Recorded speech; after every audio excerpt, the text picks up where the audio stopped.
कहते हैं द्वार धनी के पड़ा रहे, धक्के धनी के खा, और 100 काल जगजोल ही पर द्वार छोड़ नहीं जा। इसलिए परमात्मा रह रह कराते हैं कबीर जी।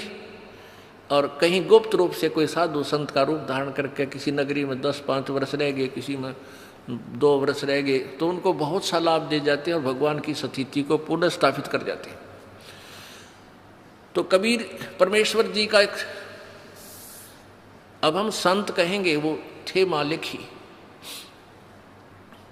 क्योंकि प्रारब्ध में परिवर्तन कबीर जी के अतिरिक्त कोई कर ही नहीं सकता, या उसका कोई कृपा पात्र संत वो परमात्मा ही भेजता है। तो ऐसे एक परमेश्वर कबीर जी के सत्संग में एक भगत जाया करता था। उसकी पत्नी ने उपदेश नहीं ले रखा था, वह विरोध करती थी, वो अन्य पूजाएं ही किया करती थी। उसकी पत्नी ने बताया था, उसकी पत्नी इन ज्योतिष वालों पर बड़ा विश्वास रखती थी।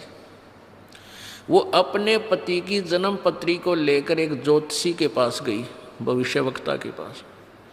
उसने उसकी जन्म पत्री देखकर बताया कि तेरे पति की आयु इतने वर्ष है।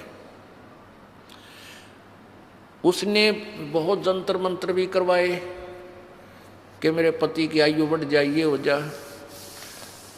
अब क्या था,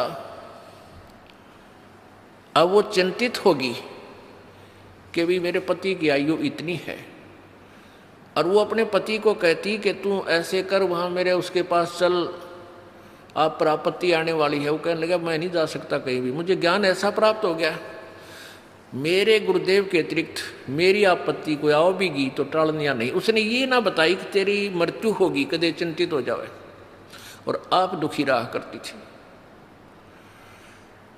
अब उस ज्योतिष जिसने ये बताया था, उसने सारे जंतर मंत्र कर लिए, लेकिन कोई परिवर्तन उससे नहीं हुआ। उसने कहा कि बहन अब मेरे बस से बाहर की बात है, तेरे पति की रक्षा करना।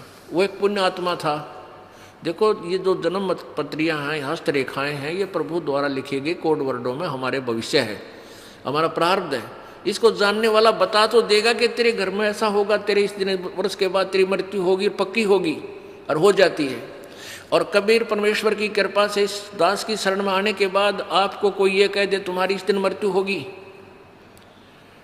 और यहाँ का नाम ले लेना फिर नहीं होगी, वो एक्सटेंड होगी, ये वो परमात्मा जो आपकी आयु बढ़ा देता है।